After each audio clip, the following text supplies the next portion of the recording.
ladies, I am so excited to talk to you today. I'm joined by the beautiful Wendy and Deborah from Living Leela.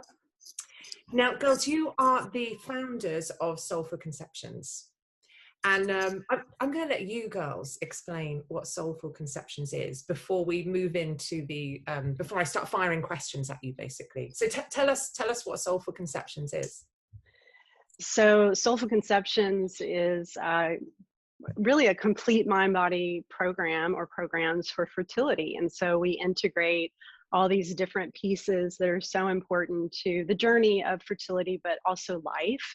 Things like, you know, our emotional components, our psychology, yoga, breath work, meditation, specific acupressure exercises that can help to enhance fertility and overall well-being. And then we also try to educate on environmental toxins and their impact on our well-being and fertility, as well as there's an Ayurvedic kind of functional nutrition portion to our programs as well. So it really is kind of a lot. And Deborah, I don't know if you want to add anything to that. No, I think you did a good job, other than just to say we have all those resources available online for people to access. Yeah. So we started out teaching all of this work in person, and now also have those things available for everybody to access anytime, anywhere. Girls, as soon as I talk to you, and I haven't spoken to you for a while, but I've suddenly remembered the calming effect. I'm not joking. I suddenly feel a lot calmer than I did 20 minutes ago. It's incredible. Good, that's a good thing. it's absolutely beautiful. So today I've got some questions for you about the yoga work that you do, specifically geared towards women with PCOS.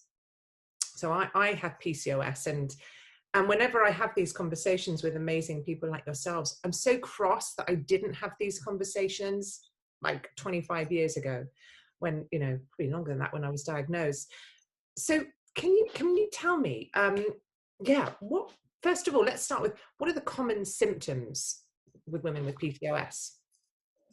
Yeah, so PCOS I know is a syndrome. And so one of the things with that is there's many symptoms and signs. And so some women have some of them, some have a whole slew of them. And so sometimes it's one of those disorders, it takes time to figure out that somebody has it, or it can get missed. But the common things are usually challenges with periods, in the sense of you have longer periods or missed periods or extended time between them. And so that's a very common thing early on. And sometimes it gets missed. We've often seen this because when you're younger, if you're having menstrual dysfunction, a lot of times what happens is your physician will say, well, why don't we put you on the birth control pill? And so then you're on it for all these years. And then when you're finally ready to go and get pregnant, and they take you off, and you're like, why am I having such odd periods? So it can often get underdiagnosed or misdiagnosed for a long time for that reason. But otherwise, other symptoms includes things like insulin resistance. So oftentimes women may have excess body weight or challenges losing weight, although we've also have clients who were very normal body weight. So again, it's one of those things where it's not an always symptom. Excessive hair growth is often common, or sometimes hair thinning or male pattern baldness is common. Acne, and it can be not just on the face, but other parts of the body as well. And then excessive androgens. So you wouldn't necessarily know that. So what does that mean? You usually have excessive testosterone in your system. And so a blood test usually has to be done to figure that piece of it out. Wendy, did I miss anything? No, you did a great job. I think a couple of other things is just, we sometimes don't maybe associate pain with it, but I think pain can be present for some people, particularly, if there are cysts, and this may be creating like a bloating, or discomfort in the abdomen or pelvic region. So sometimes pain is a part of the equation, which is a bummer. And then of course, recurrent miscarriages just due to these hormonal imbalances, particularly the lack of progesterone. So, and I think you were kind of touching on, Deborah, just in terms of the insulin resistance, oftentimes that can then create a slew of other issues down the line, if it's not properly dealt with. And this could be like cardiovascular or type 2 diabetes, you know, and then of course the weight gain or obesity and things like that. So, and with all of that, you know, of course there's anxiety and depression. So that's a piece of it too. You know, it can feel extremely frustrating to have all this happening. Yeah, and I'm sorry, Wendy, I didn't interrupt. No, go ahead. And so what does that mean, polycystic ovarian syndrome, just so people have an understanding of that too. So every month at the beginning of your cycle, your body has a number of what are called resting follicles or basal antral follicles that sit in each ovary. And those are the eggs that are potentially there that cycle to be released, to be ovulated. And so normally there's this conversation between your brain and your ovaries releasing different hormones to say, hey, follicles, start growing. And one usually takes over as the lead follicle, and the rest of them get resorbed back into the body. And that one that grows will pop, and that's the egg that you have potentially to get pregnant with that cycle. Polycystic means that many of those follicles that are growing don't resorb. And so if your physician was then doing an ultrasound of your ovaries, you would see a bunch of those follicles, which they're calling cysts at that point, are sitting around. And so what happens is that starts to mess up, again, the conversation between the ovaries and the brain to say which hormone to release now or how much. And so that's why you may get those symptoms of that missed or skipped period. Really what's happened is you haven't actually ovulated that cycle at all. And so it seems like it was a whole skipped period. And so that's what makes fertility often challenging with PCOS, because you know, you need to do timed intercourse, right? You need to know when you're ovulating to get the sperm in there in time. And so if you don't know exactly when you're ovulating, then it makes it challenging to get pregnant. That was the most incredible description of polycystic ovary syndrome ever. That was just brilliant. Thank you for that. So coming on to yoga then, because you have a yoga course specific for women with PCOS. How does that work? How is it different? Well, I would say that, you know, our fertility focused yoga classes are going to include, you know, the elements that you would find in a regular yoga class. So you're going to have the poses and the breath work and the meditations and all of that. And this is really to elicit the relaxation response in the body and to bring about a greater sense of calm. And also what is called interoception, which is an inner body awareness, which is an important, I think, piece to all of this. But they are more specifically geared toward enhancing fertility. Now, there are, you know, several published studies on yoga and PCOS. So really what we're drawing from those studies to integrate that, as well as our own, you know, experience and training in fertility, to create the content for our classes. So there are specific, you know, poses or breath works that these studies have found to be helpful, you know, for decreasing anxiety and depression, even lowering this testosterone or these elevated androgens. But I would say in general that these classes or programs are going to be more gentle in nature versus like power yoga, you know, and that, you know, any of the poses or breath works or sequences that we're putting together, it's really all in an effort to balance the hormones, to start to calm the mind, and really to build that mind-body connection towards more of a place of peace and self-love. Deborah, was there anything you wanted to add to that? Yeah, no, it's I think what people don't realize is with poses is, you know, a long time ago, the ancient yogis, so to speak, really realized how they could impact your mind and your body for health for all kinds of disorders. So, you know, I'll just talk about like Iyengar for a second. He has a book and he'll say, do this pose if you want to help with headaches or this or that. And so, you know, these poses and breath works really can have a huge impact on our health. And so again, like Wendy said, some of them have been studied. Specifically, there's a few published studies now that say, you know, we use these poses in the practice. So we draw on those, but really so many yoga poses in general are just good for your health and well-being. So we kind of have a combination of the traditional mixed with ones really geared towards enhancing fertility.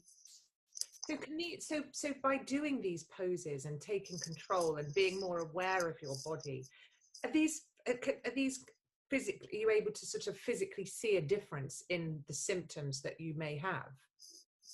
Yeah, yes, actually. I mean, it's crazy, but I mean, the data is pointing towards that. I mean, the studies, the numbers they don't lie. You know, it's showing that that there are these positive results when doing yoga for PCOS in particular, since that's what we're talking about, that it can decrease the testosterone and the 𝙤𝙤𝙤𝙤𝙤, which is one of those other androgens. And it can actually reduce body weight and the BMI, especially even like the circumference around your waist or your arms or your hips. And this is really interesting piece to me, is it said that a number of the studies have found that even just a reduction of body weight by 5%, which is not that much, can restore regular menstruation and improve ovulation. So that's huge, right? And then, as I kind of touched on before, they saw a marked decrease in anxiety and depression, which is a big one too. Yeah. I did yoga on my last and final round of IVF ICSI. I hadn't really even considered it beforehand. I just sort of rushed in and thought it was all about the IVF and the medication and, well, bound to work if you just, you know. And it was only where I was approaching my final round, and actually it was one of my doctors just said, just take a moment and look at your surroundings, which I was really surprised at, actually, that, you know, a doctor would be suggesting that. So I did acupuncture and yoga, and I'd never been to a yoga class in my entire life, and I was quite overwhelmed to start with, because I'm not very, can't touch my toes, so I thought, oh God, this is going to be awful. But the sense of calm and just well-being as soon as you walk in, it's a bit like I said to you both, I felt calm. I feel calm when I talk to you. And so even just being close to my yoga teacher, I felt great. And I was really open with her before we started, and I just explained, look, I'm trying to get pregnant here, and she was just wonderful. So it definitely helped with my mental well-being. And girls, you have this phrase, don't you, that take control of what you can and put aside what you can't. You have exactly. Control what you can, let go of everything else. Yeah. And so that's the thing, that because I suddenly thought, I'm taking control here. I'm going to do what I can for myself. That's such beautiful insight, because it can be sometimes as simple as, in this moment where I'm feeling like, what can I control in this moment? I can control my breath. I can take a moment and take several rounds of conscious, breaths, and that is going to have a physiological effect in the body. And so that's pretty empowering to me. And of course there's other, choices and things that we can control that are going to just help us feel better overall. And at the end of the day, we always say, this is about mama making. This is about learning tools that are going to help you to become a better parent, just a healthier person for the long haul, for the longevity of your life. So, yes, we're teaching it in the context of fertility, but really these are tools to take with you for life. Yeah. Yeah. And I love, sorry, I was just going to say, I love that your physician recommended that and that you made that choice for yourself, because I think what we forget is that, we're energetic beings. And so, like you said, all of the things around us are impacting us, the energy of rushing around in our days and, deadlines at work or whatever's going on at home. And so we're taking in all of those things. And in yoga, I think what people often don't realize, unless they've studied yoga a little bit more, is yoga really isn't, I'm going to say, just about the poses, right? Yoga is really a mental training. And so the poses are one way that we help access and train our minds to be more calm and more centered. And so, as Wendy was saying, it's what can we do right now? Because our conscious brains can go forward, and that's usually when we're anxietizing and we're trying to control what's coming next. What if this doesn't work, right? If you're in the middle of an IVF cycle, for example. And it also lets us go to the past and ruminate about what's already happened. So training yourself to be present is hard. It's a muscle that we have to work, but doing things like yoga or anything that's a mindful based contemplative kind of practice is really training us to be here in the now and control literally what we can, which is what we're thinking or doing right now. I imagine a very small percentage of the world live in the present. Do you know what I think? It must be such a tiny little minority, because even I try to be, but I don't think I've been in the present, apart from talking to you girls, for a very long time. And you're right, it really does take control, doesn't it? Yeah, Absolutely. because we, I always tell people survival is the prime directive, right? So a lot of times we're anxietizing, we're future focused because we think, well, if I can plan and make everything okay, then I'm never going to have to feel any kind of pain or discomfort.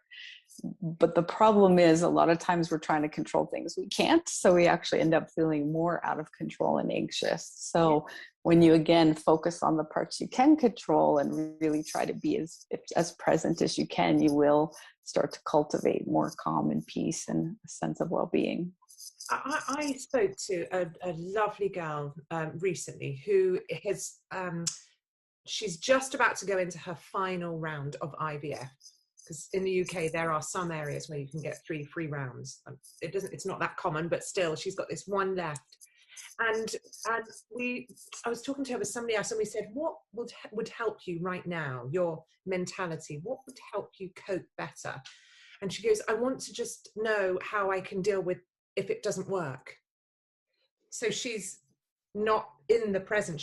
Her coping tool is, or when it doesn't work, if it doesn't work, I need to know how to, and so I suppose what you're saying is come into now. Right. And Deborah, can you touch on like the subconscious and how it, how Sure. she's talking about the future, right? Yeah. And what I would say even to that is, it's okay to do some planning, right? But it's like when you're planning, plan. So right now I'm going to let my brain go to what's the worst case scenario, right? So that I have some sort of plan. We just don't want to be in the future all the time, right? So you want to say, yep, this would absolutely suck, or, I might have to move on to thinking about adoption or whatever it is. But then try not to think about that all day long. Try to come back to present. So subconscious is in present tense, right? Your subconscious is your body. What you're thinking and doing right now is impacting what's happening in your mind and body right now. Whereas consciousness, again, can go forward and back. So even when people, when we teach about mantra and meditating, you want to use the phraseology of I am blank, or I have blank, right? I am patient, I am calm, even though you might not be feeling that this second, but you're trying to train your brain to say, right now, I am safe, I am calm. If you keep saying, I will be patient, or I will be calm, it's always going to be in your future. So a lot of times if you really hear people's languaging, well, I'll finally be happy when, or I can finally relax when, right? It's all this future focused language instead of present tense language. That's so true. I'm constantly doing that to the future, carrying along to make sure that it will be okay. But no, I want it to be okay now. Right. Yeah. It's so amazing that you girls are there to support the physical and the mental, which is just beautiful.